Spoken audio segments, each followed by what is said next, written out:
Nunca antes en la historia de este país un presidente de la República en el ejercicio de su cargo había sido acusado por dos cosas tan graves como es haber violado los derechos humanos.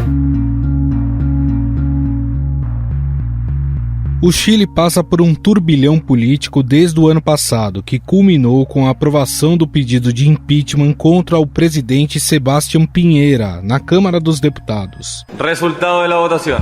Por la afirmativa, 78 votos, 67 en contra, 3 abstenciones.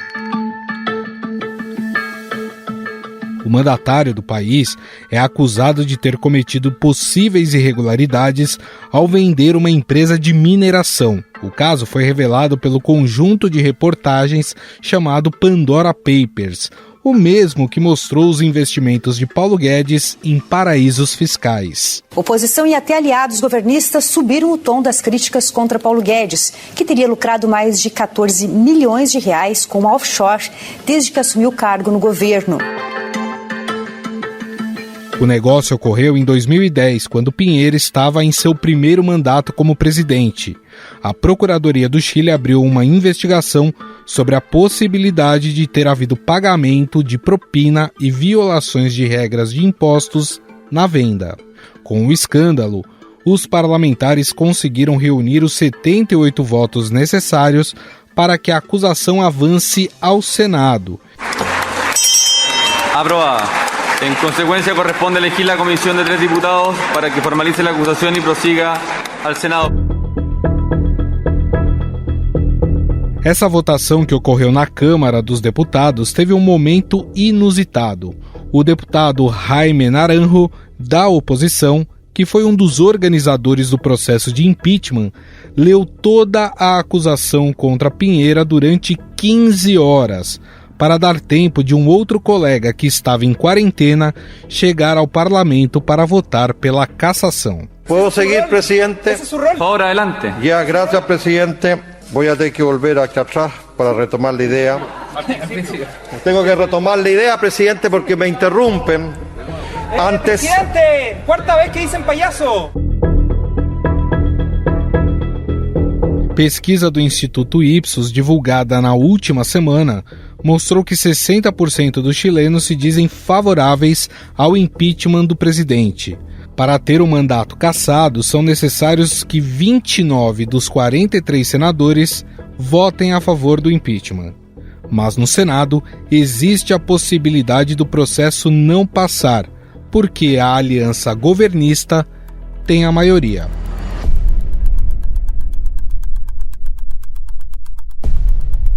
Caso ele seja realmente levado a deixar o cargo, quem assume até o final do mandato é Rodrigo Delgado, hoje ministro do Interior. Esse é o estilo que eu quero marcar acá, que o Estado requiere uma modernização. As pessoas que estão nessas instituições também têm que estar à altura. Além do episódio ligado ao Pandora Papers, Piñera enfrenta desgastes de imagem por causa da Assembleia Constituinte, formada após reivindicações de grandes protestos que incendiaram o país em 2019 e por atritos com os povos mapuches. No mês passado, ele anunciou a militarização de 4 zonas em regiões habitadas por esses indígenas, depois que em um protesto desses povos na capital, uma mulher foi morta em embate com os policiais. Queremos comunicar hoy a todos nuestros compatriotas. Hemos decidido decretar estado de excepción constitucional de emergencia por grave alteración del orden público. Parlamentares da Constituinte pediram uma investigação sobre possíveis abusos cometidos pelas forças de segurança chilenas. Todo esse desgaste tem impactado na tentativa do presidente fazer o seu sucessor nas eleições de 21 de novembro. De acordo com o relatório mais recente do Instituto Cadem, Piñera tem 15% de aprovação popular e a sua rejeição tem impactado diretamente no candidato governista Sebastián Sichel. El candidato de Vamos por Chile sufrió otro tropezón según Cadem. Al 4º lugar de las preferencias llegó Sebastián Sichel. Se não sofrer o impeachment, Sebastián Piñera ficará no cargo até março do ano que vem.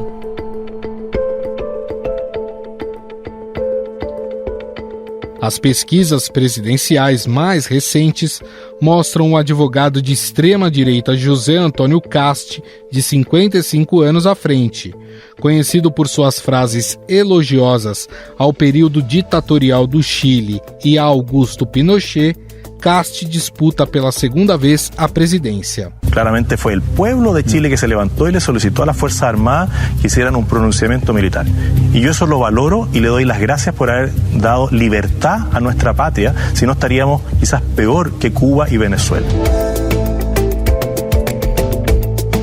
Neste momento, o favorito para ir ao segundo turno com Cast é o candidato da centro-esquerda Gabriel Boric, ex-líder estudantil de 35 anos. Es que el nivel de desconexión que existe en la derecha con la mayoría del pueblo de Chile es brutal y 4 años más yo creo que Chile no lo soporta. Nos levantamentos de segundo turno, o candidato apoiado pela esquerda venceria as eleições. Para entender melhor o quadro político no Chile e o que ele pode impactar no Brasil, vamos conversar com o professor do Instituto de Relações Internacionais da Universidade de Brasília, Roberto Goulart Menezes. Tudo bem, professor? Tudo bem, Gustavo. Bom, professor, a Câmara dos Deputados do Chile aprovou o impeachment do presidente Sebastián Piñera. No entanto, o processo segue agora para o Senado, que tem uma maioria governista.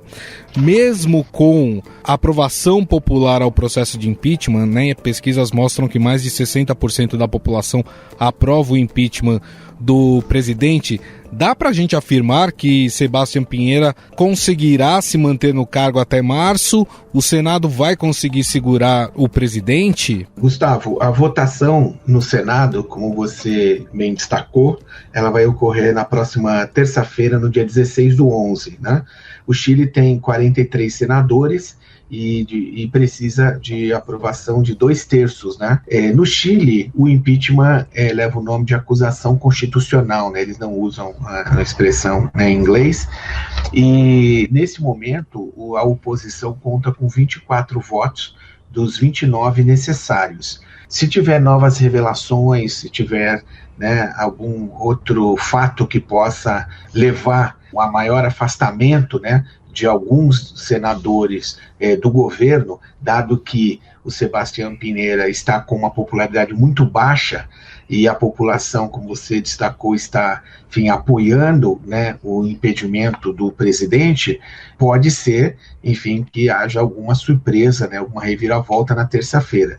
Lá no Chile, enfim, está se considerando em geral, né, sobretudo pelos próprios políticos, né, e alguns meios de comunicação, que isso seria difícil de ocorrer, uma vez que o mandato do Piñera ele termina em março de 2022 e a legislação no Chile permite que o presidente seja processado, impeachmentado, digamos assim, impedido, até 6 meses após ele deixar o mandato. Então isso tem pesado também na avaliação de alguns senadores de que seria melhor deixar o presidente, mesmo desgastado, com baixa popularidade, né? É um presidente bastante impopular nesse momento no Chile, terminar o seu mandato para evitar, entre aspas, um trauma institucional e depois seguir com o processo e caso ele seja impedido, ele ficaria 5 anos sem poder exercer nenhuma função pública. O fato da gente ter eleições majoritárias agora no dia 21 de novembro, isso de alguma forma interfere na opinião e no voto desses senadores? Creio que sim, porque a eleição é no dia 21, né, de novembro e a votação no Senado é apenas 5 dias antes, né? O candidato governista, o Sebastián Sichel, ele nesse momento tem 12% das intenções de voto, mas ele já foi ultrapassado pelo segundo, né, candidato, que está em segundo lugar, que nesse momento assumiu o segundo lugar, melhor dizendo, o José Cast, que é o candidato da extrema-direita, e que parte daqueles que estavam apoiando o Sebastián Sichel já está migrando né, para apoiar o Cast, e aí, portanto, levando uma polarização das eleições no dia 21, entre o candidato da esquerda, o Gabriel Boric, e versus o José Cast, que é um candidato de extrema-direita e reivindica a herança do Pinochet, né, o pinochetismo e assim por diante, abertamente.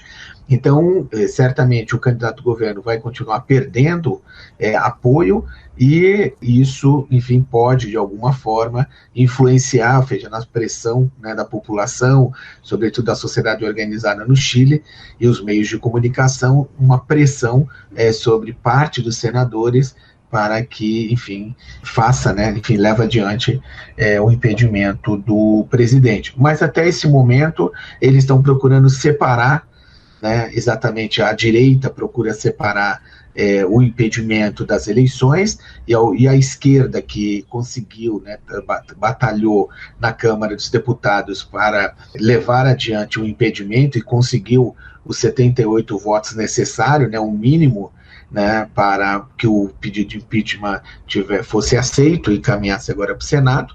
Eles estão trabalhando, e já vinham trabalhando, para que, de fato, o impedimento, né, a votação do impedimento ocorresse antes das eleições. Então, há uma disputa, né, uma eleição bastante polarizada, e que os deputados, né, da oposição, assim como os senadores da oposição, estão, enfim, buscando convencer, né, os 5 votos, né, que faltam, 5 senadores, para darem os votos que faltam para o impedimento. Mas não é uma tarefa fácil. O senhor lembrou bem, né, que as pesquisas eleitorais lá no Chile, porque teremos as eleições presidenciais também no dia 21, mostram que um segundo turno entre o candidato da extrema-direita, né, que inclusive apoia, né, apoiador da ditadura chilena, de Pinochet, e um segundo turno com um candidato de centro-esquerda, que já foi líder estudantil.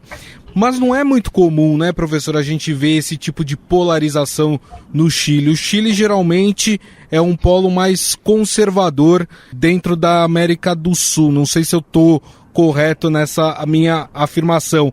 Lá também está se passando por um processo de polarização igual aqui do Brasil? Parcialmente, eu diria, porque, como você bem destacou, desde o fim da ditadura, em 1990, né, no Chile, o país passou a ter uma frente chamada Concertação, né, da qual uma das lideranças é a Michelle Bachelet, outra liderança é o Ricardo Lagos, que também foi presidente do Chile, e alternando, né, no poder com candidatos, né, da direita, como o Sebastián Piñera, que é um dos homens mais ricos do Chile, né, vem de uma família riquíssima no Chile, portanto um homem de negócio que foi levado para a política, né, no primeiro mandato em 2010 até 2014 e depois agora de 2018 a 2022. O Sebastián Piñera não é um candidato de extrema direita, né, é um candidato da direita, digamos, de certa forma, podemos dizer, moderada, se comparado com, por exemplo, candidatos como José Castes, né, que disputa, como se diz, reivindicando o legado, entre aspas, né, da tortura, o legado da ditadura, da repressão, né, do Pinochet, do governo Pinochet, de 1973 até 89, como 1990 no Chile. E essa polarização, ela tem início, sobretudo, com os protestos no Chile, né? Nós tivemos, nos últimos 10, 15 anos, vários protestos no Chile. Um protesto ficou famoso, o protesto dos pinguins, né, que eram os estudantes secundaristas, lutando para que tivesse, né, uma reforma universitária no Chile para assegurar a universidade pública no Chile, porque, como nós sabemos, no Chile tudo é pago, né? A universidade no Chile, uma parte dela, mesmo a universidade pública, na universidade pública, mesmo nela, uma parte dela tem que ser paga, né? Ou seja, tem que contrair empréstimos nos bancos, nas financeiras, para pagar ao longo de 10, 15 anos, né, depois de formado, né, o curso universitário. E nós tivemos também A partir de 2018, intensificou seus protestos, né, ao longo de 2019, no pré-pandemia, e que culminou em outubro de 2019 com longas marchas, grandes, né, manifestações no Chile contra as desigualdades, né, todos os tipos de desigualdade de renda, né, a desigualdade social e assim por diante. E a partir dali é que outras lideranças foram alçadas, né, digamos, ao cenário público, como é o caso do Gabriel Boric, né? Isso tinha ocorrido com a Camila Vallejo nas manifestações dos Pinguins, nas manifestações anteriores, e que ela se tornou deputada, né? Hoje é deputada no Chile.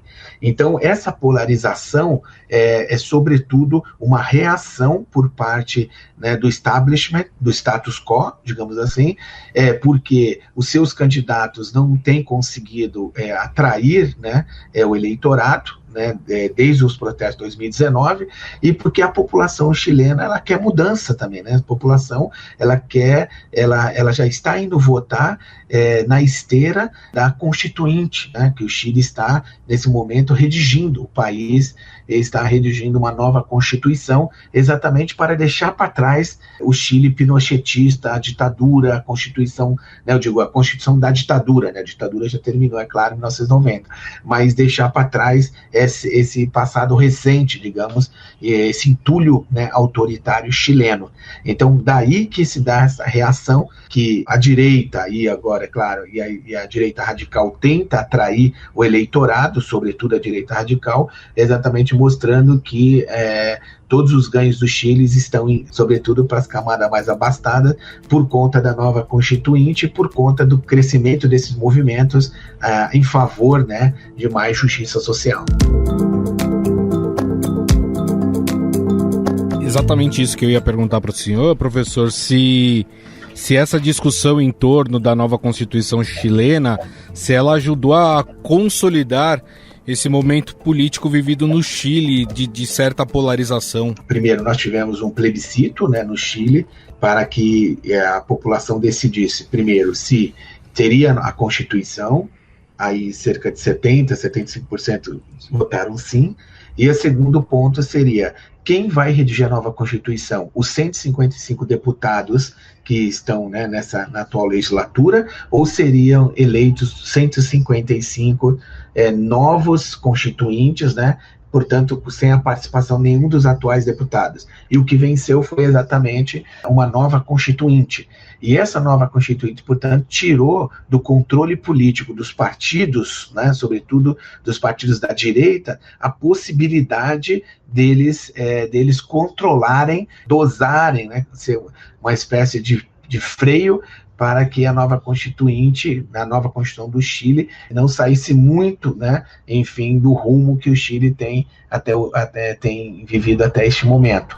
E um outro ponto importante é que, entre esses 155, né, constituintes que estão redigindo a Constituição, o campo progressista tem maioria. Então, ou seja, junto com o apoio dos votos dos povos tradicionais, dos povos indígenas, né, justamente os Mapuche, justamente a possibilidade de conseguir aprovar mais facilmente no parlamento, nessa Constituinte, melhor dizendo, a Constituinte, né, a sua versão final, que depois será levada a plebiscito, né, a população chilena deverá dar a palavra final sobre a Constituição. E isso, é claro, que mexe exatamente com o status quo, mexe com as forças políticas tradicionais no Chile, que vem perdendo terreno e que, portanto, se colocam agora, a parte mais extremada dela, essa que reivindica a herança pinochetista, exatamente se coloca frontalmente contrária, né, à própria realização, né, da Constituinte. Agora não tem como frear, mas tentar, se eles chegarem ao poder, fazer de tudo para tentar inviabilizá-la ao máximo. Perfeito. Para a gente encerrar, professor, é claro que nós aqui do Brasil ficamos observando o que vai acontecer no Chile e qual o impacto, né, que essa eleição presidencial no país vizinho vai ter também para nós. Lembrando que a gente tem também uma eleição no ano que vem, 2022, em que os dois candidatos que aparecem à frente nas pesquisas é o atual presidente Jair Bolsonaro, de direita, e o ex-presidente Luiz Inácio Lula da Silva, de esquerda. Pensando em todo esse cenário, qual que é o impacto da eleição presidencial chilena pro Brasil, professor? Caso vença o candidato Gabriel Boric, né, no segundo turno, que vai ser realizado em 19 de dezembro, porque tudo leva a crer que nenhum candidato terá 50%, né, mais um dos votos.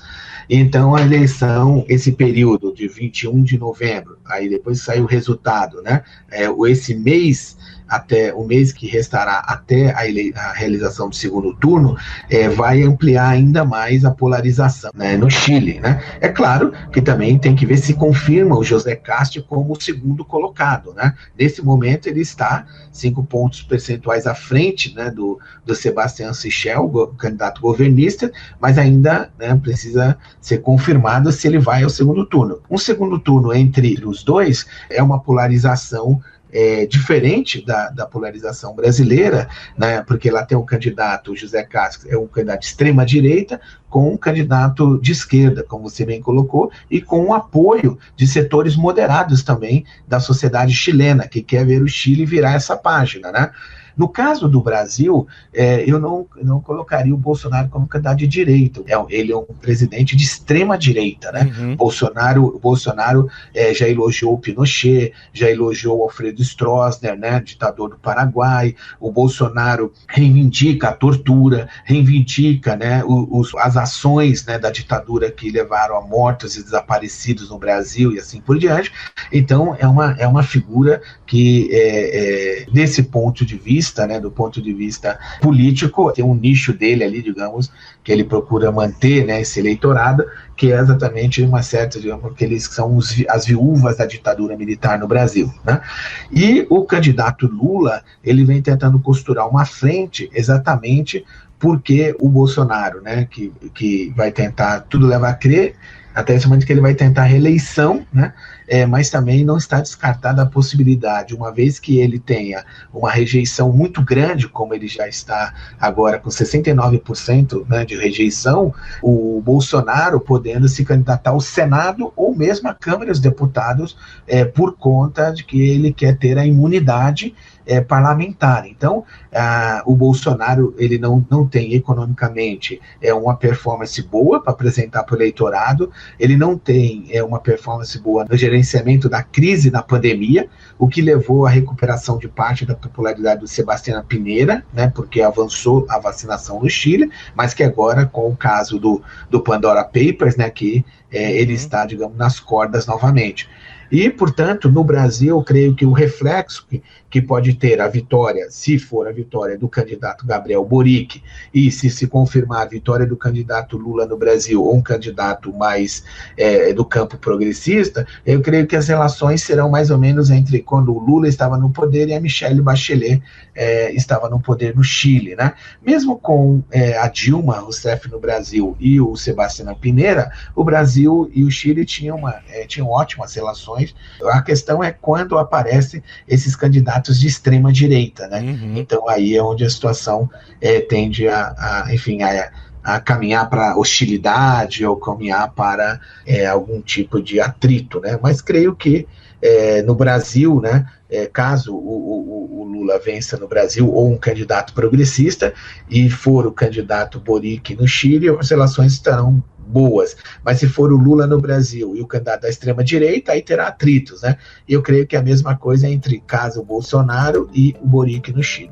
Bom, nós conversamos com o professor do Instituto de Relações Internacionais da Universidade de Brasília, Roberto Goulart Menezes. A gente falou um pouco sobre a situação política no Chile às vésperas das eleições majoritárias no país. Professor, gostaria mais uma vez de agradecer a sua entrevista. Muito obrigado. Eu que agradeço o convite, Gustavo. Um prazer, é sempre um prazer falar contigo e com os seus ouvintes. Estadão Notícias. O Estadão Notícias desta sexta-feira vai ficando por aqui. Contou com a apresentação minha, Gustavo Lopes. A produção é de Jefferson Perleberg, Ana Paula Niederauer e Isabela Moya. A montagem é de Moacir Biasi. O editor do núcleo de áudio do Estadão é Emanuel Bonfim. Mande seu comentário e sugestão para o nosso e-mail, podcast@estadão.com. Um abraço e até mais.